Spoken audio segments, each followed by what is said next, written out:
नमस्कार, बहुत स्वागत आपका अनादि टीवी पर। मैं हूं आपके साथ पारुल। आज बात करेंगे जानलेवा एंटीबायोटिक रेजिस्टेंस। आजकल जैसे देखो वो डॉक्टर बन गया है। जरा सा बीमार हुआ नहीं कि अपनी मर्जी से या फिर केमिस्ट की दुकान पर जाइए, केमिस्ट की सलाह से कोई भी दवा लेकर खा लेते, और कई बार एंटीबायोटिक दवा भी बिना डॉक्टर की सलाह से निगल लेते हैं, जिसका दुष्परिणाम ये होता है कि हालात खराब हो जाते हैं। डॉक्टर कहते हैं कि सर्दी जुकाम बुखार जैसी मामूली बीमारी 3 दिन में शरीर खुद ठीक कर लेता है। इसके बाद भी बीमारी है तो फिर डॉक्टर से सलाह ली जा सकती है और डॉक्टर के डोज के हिसाब से ही दवा खाई जा सकती है। जरूरत पड़ने पर डॉक्टर एंटीबायोटिक दवा देते हैं, लेकिन इस एंटीबायोटिक दवा का पूरा डोज लेना भी जरूरी है। अधूरा डोज और अपने मन से ली गई एंटीबायोटिक दवा एंटीबायोटिक रेजिस्टेंस पैदा कर रही है, यानी मरीज के शरीर पर एंटीबायोटिक का असर खत्म हो सकता है। इसी लापरवाही के चलते कई गंभीर बीमारियों में एंटीबायोटिक असर ही नहीं कर रहा, जिसके चलते करोड़ों लोगों की मौत का खतरा पैदा हो गया है। आज इसी खतरे पर हम चर्चा करने की कोशिश करते हैं। पहले एक रिपोर्ट आपको दिखा देते हैं, देखिए।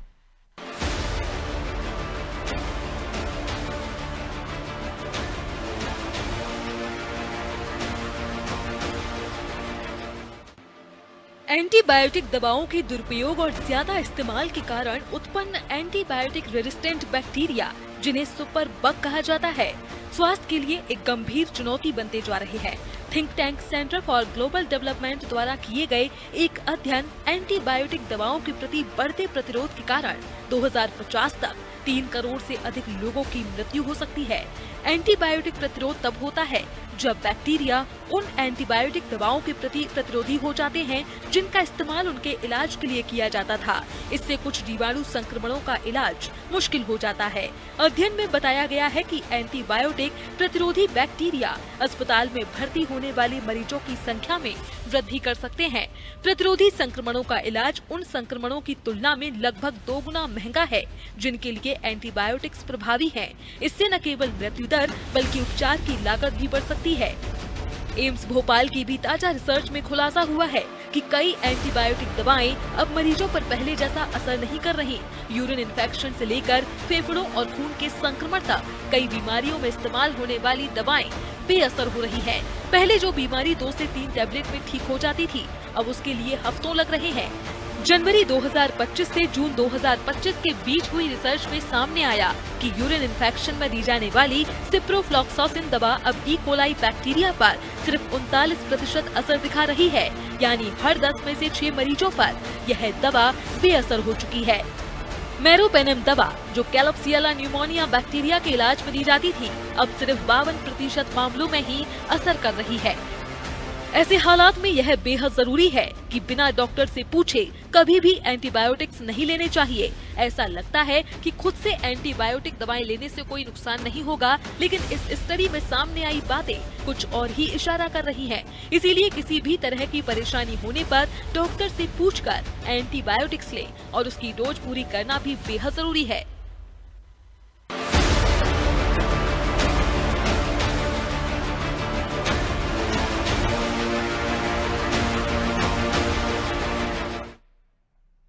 तो देखिए, दवा की तरह ली जाए तो बेहतर है, क्योंकि हम देख रहे हैं आजकल कुछ हुआ नहीं और आपने केमिस्ट से दवा ले ली और उसका सेवन कर लिया।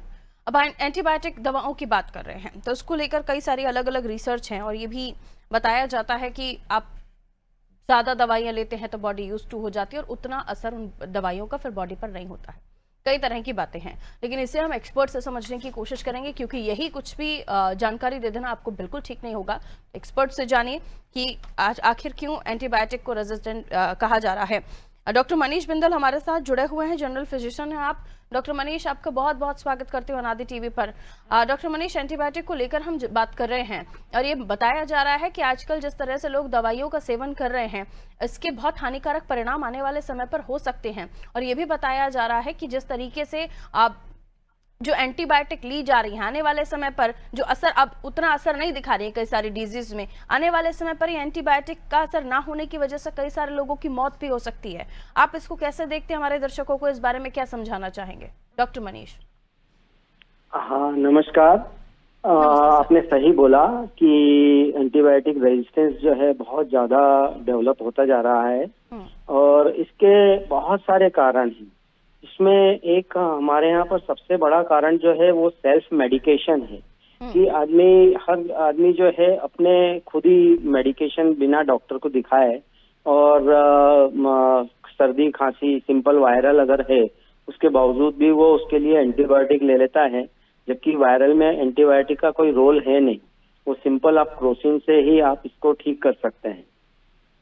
तो ये जो सेल्फ मेडिकेशन और मेडिकल स्टोर पर जो ये OTC प्रोडक्ट मेडिकल स्टोर से एंटीबायोटिक्स ले लेते हैं, तो वो एक सबसे बड़ा कारण है अपने यहाँ पर एंटीबायोटिक रेजिस्टेंस डेवलप होने का, क्योंकि ये एक ग्रॉस रूट लेवल पर ये प्रॉब्लम है। ये छोटे छोटे गांवों में भी पेशेंट्स जो हैं वो एंटीबायोटिक्स ले लेते हैं। अब हम लोग जो पहले एमॉक्सिसिलिन और अपने सल्फामेथॉक्सासिन जो रहती है अपने बैक्ट्रीन या सेप्ट्रॉन टाइप की जो मेडिसिन रहती थी, उसी से हम लोग ठीक कर लेते थे आज से 25-30 साल पहले इंफेक्शन को। लेकिन अब वो सब एंटीबायोटिक पुरानी जो है वो काम ही नहीं आ पाती है, उसमें रेजिस्टेंस डेवलप हो गया है बैक्टीरिया में, क्योंकि बैक्टीरिया उससे यूज टू हो गया है कि उससे कैसे जीतना है। तो इस तरह से रेजिस्टेंस डेवलप होता जा रहा है, नई नई एंटीबायोटिक आती जा रही है और उनका भी ऐसे ही दुरुपयोग होता रहा है। तो ये जो हम दुरुपयोग करते हैं एंटीबायोटिक्स का बिना डॉक्टर्स को दिखाए, तो ये सबसे बड़ा कारण है हमारे यहाँ पर इंडिया में। आपको मालूम ही होगा कि वर्ल्ड में अभी सबसे ज्यादा इंडिया ही कल्प्रिट माना जा रहा है एंटीबायोटिक रेजिस्टेंस डेवलप करने में। जी ठीक है सर। डॉक्टर JP पालीवाल भी हमारे साथ जुड़े हुए हैं, चिकित्सक हैं आप, जनरल फिजिशियन हैं आप। डॉक्टर JP पालीवाल, बहुत बहुत स्वागत करती हूँ आपका नादी टीवी पर। एंटीबायोटिक को लेकर हम चर्चा कर रहे हैं और जैसे कि डॉक्टर मनीष को भी आप सुन रहे होंगे, क्या वाकई इतने आदतन हो गए हैं हम दवाइयों की कि अब दवाइयाँ असर करना बंद कर चुकी हैं, कि बैक्टीरिया लड़ना सीख चुके हैं इन दवाइयों से और अब नई एंटीबायोटिक की जरूरत है और आने वाले समय पर अगर हालात यही रहे तो एंटीबायोटिक असर करना बंद कर देंगी? देखिए पारुल, आपका जो प्रश्न है बड़ा अच्छा प्रश्न है, लेकिन इस प्रश्न के उत्तर में कई सारे फैक्टर है, कई सारे तथ्य हैं, और जब तक हम तथ्यों को सत्यतापूर्ण तरीके से जानने की कोशिश ना करेंगे और समझने के साथ उनको मानने और स्वीकार करने की कोशिश नहीं करेंगे, तब तक ये समस्या निश्चित तौर पर हिंदुस्तान जैसे देश में तो मुंह बाय खड़ी रहेगी। अब मामला यहाँ पर 3 अलग अलग मुद्दों पर आता है। पहला ये कि क्या हम जो दवाई ले रहे हैं वो यदि मान के चलो जेनेरिक दवाई है तो निश्चित तौर पर उसकी गुणवत्ता में उतनी गुणवत्ता वाली दवाई नहीं होती जेनेरिक जितनी की ब्रांडेड मेडिसिन होती है। तो पहला तो प्रश्न आता है कि क्या ब्रांडेड मेडिसिन है या जेनेरिक मेडिसिन है। दूसरा प्रश्न ये आता है, अच्छा अब आप ये बोलेंगे कि सर वो तो सरकार जेनेरिक मेडिसिन को प्रमोट कर रही है, तो हाँ मैं मानता हूँ कि सरकार जेनेरिक मेडिसिन को प्रमोट कर रही है, लेकिन उसकी क्वालिटी कंट्रोल की भी जिम्मेदारी सरकार की और सरकार के नुमाइंदों की होती है। अच्छी बात है, किसी गरीब का हक का ध्यान रखना मैं समझता हूँ कि इससे बड़ा कोई पुण्य कार्य नहीं, लेकिन क्या हम उनकी गुणवत्ता का ध्यान रख रहे हैं, एक प्रश्न आता है। लेकिन ये प्रश्न विवादास्पद है और इस पे इससे ज्यादा सीमा पार बोलना मेरे ख्याल से मेरे लिए उचित नहीं होगा, मुझे गलत समझा जाएगा। दूसरा मामला यह आता है कि क्या दवाई असली है, ये भी एक बहुत बड़ा मुद्दा है। यदि हिंदुस्तान में आप गूगल पर जाएं, सरकारी आंकड़ों पर जाएं, तथ्यों पर जाएं, तो आपको लगेगा कि हजारों करोड़ रुपए का जो दवाइयों का कारोबार है उसमें नकली दवाइयों की भरमार पड़ी है।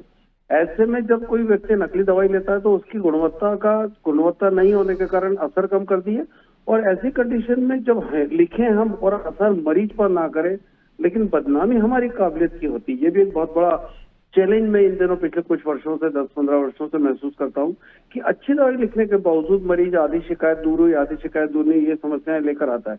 तीसरा एक और बहुत बड़ा फैक्टर आता है जो इसी से संबंधित है, आयुर्वेद और नेचुरल ड्रग्स के नाम पर भी बहुत बड़ा नकली दवाइयों का कारोबार और लोगों को बेवकूफ बनाने का एक जो मामला आ रहा है। वो चौथा, मैं डॉक्टर साहब की बात से सहमत हूँ कि यदि हम गलत तरीके से योग्य चिकित्सक की राय लिए बगैर यदि हम दवाइयां एंटीबायोटिक्स लेंगे तो उन एंटीबायोटिक्स का असर निश्चित तौर पर उनकी क्षमता और उनके प्रति बैक्टीरिया में रेजिस्टेंस डेवलप होता जाएगा। उसके 2 प्रमुख कारण हैं कि दवाइयां क्या सही मात्रा में दी गई थी और क्या दवाइयां सही अंतराल से दी गई थी।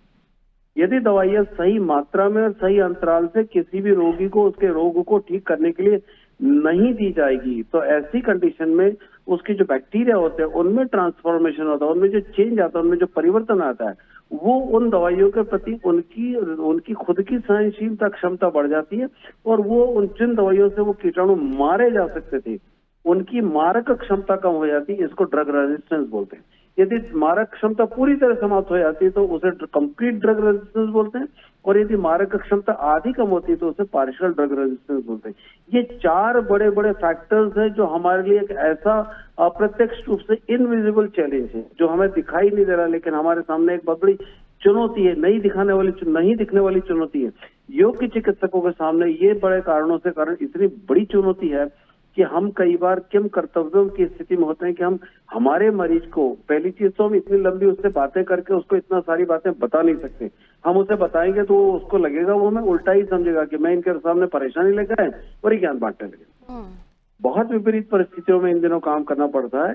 यदि निश्चित तौर पर इन चारों मुद्दों पर गंभीरता से विचार विमर्श करने के साथ साथ इन पर सक्षम निर्णय लिया जाएगा तो मैं समझता हूं कि ये समस्या का निदान जरूर मिलेगा। निश्चित रूप से पूरा नहीं मिल सकता, लेकिन पूर्णता की तरफ हम कहीं कहीं हमारी यात्रा, हमारा पड़ाव तो शुरू होगा। बिल्कुल। और ये भी हमने देखा है कि समय समय पर लोग जो आदी हो चले हैं कि हर छोटी मोटी बात हुई आपके घर में एक दवाई का, सर दर्द का या कोल्ड का या फिर फीवर का एक पत्ता आपके घर में होता है। जी। जो हम देख रहे हैं आजकल के लोग कि कभी भी कुछ भी हो जाता है, एक तो पेट दर्द का तो आप दवाई घर में रख ही लो, सर दर्द का तो आप दवाई घर में रख ही लो। ये जो अभी हम देख रहे हैं कि छोटी छोटी बातों पर मेडिसिन का सेवन करना, ये भी गलत है डॉक्टर साहब? देखिए, इसके लिए मैं आपकी इस बात से पारुल पूर्णतः सहमत हूँ और आपकी ये चिंता मुझे बहुत अच्छी लगी, समाजिक की चिंता है। लेकिन इसके 2 महत्वपूर्ण कारण हैं। एक गूगल ज्ञान। मैं गूगल के बारे में इतना ही कहूंगा कि गूगल, यदि जब आप सड़क पर चलते हैं और गूगल से आप रास्ता देखते हैं तो मोटा मोटा रास्ता तो गूगल बता देता है, लेकिन किसी मोहल्ले में किसी का घर ढूंढने के लिए गूगल से घर ढूंढ के बताइए, आप उसके घर के इर्द गिर्द घूमते रहेंगे, वो गलियों में फंसा देगा। तो जब बारीक बारीक गलियों में गूगल आपको सही रास्ते तक, मुकाम तक नहीं ले जा सकता, वहां आप उलझ सकते हैं, फंस सकते हैं, गूगल वहां भटका देगा। तो चिकित्सा बहुत बारीकी से लेने वाले निर्णय वाली दिशा है। यहाँ पर भी गूगल ज्ञान में लोग गूगल के चक्कर में पड़ते हैं और दवाइयों के भ्रम में उलझ जाते हैं।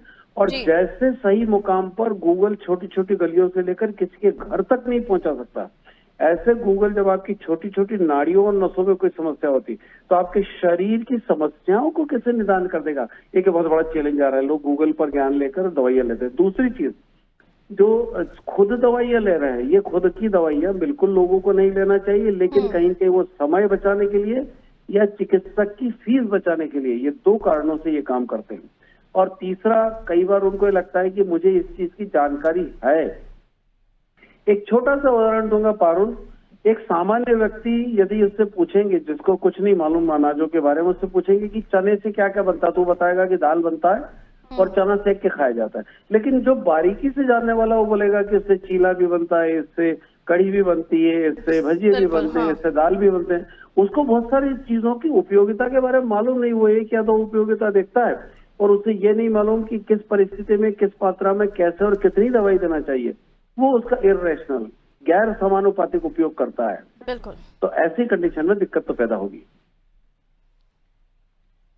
मैं डॉक्टर बिंदल आपके पास आ रही हूँ क्योंकि ये इतना चिंताजनक विषय हो चला है कि आने वाले समय पर सोचकर भी डर लग रहा है कि जब आप गंभीर स्थिति में आ जाते हैं तो आपके लिए डॉक्टर जो दवाइयाँ प्रिस्क्राइब करते हैं वही सहारा होता है, वही आपको बचाते हैं। लेकिन आने वाले समय पर जब ये दवाइयाँ असर करना बंद कर देंगी तो कितना खतरनाक हो जाएगा। और फिर हम देख रहे हैं कि कई सारे जो पेशेंट्स हैं ऑलरेडी जो किसी न किसी तरह की मेडिसिन पर हैं, डायबिटीज़ है या हार्ट डिसीज़ की वजह से, उनके ऊपर भी हम देखते हैं कि कई सारे फिर आपको डोजेस का ध्यान रखते हुए आप प्रिस्क्राइब करते हैं जो मेडिसिन होती हैं। यहाँ मैं इसलिए भी इस बात को ज़्यादा जोर दूंगी कि क्या जिस तरीके से हम आदी हो चुके हैं या हमें आदी बना दिया गया है, जो हम जैसे कि सर ने भी कहा, कुछ चीज़ें तो हम देख रहे हैं कि आप यूट्यूब खोलिए, वहाँ पर पहले आपको फलानी मेडिसिन आपको सस्ते में मिल जाएगी, इसी फॉर्मूले की मिलेगी, इस तरह के भी विज्ञापन दिए जा रहे हैं। ये भी गलत आप मानते हैं कि हमें थोड़ा सा जागरूक होना जरूरी है इन सब विषयों में, डॉक्टर बिंदल?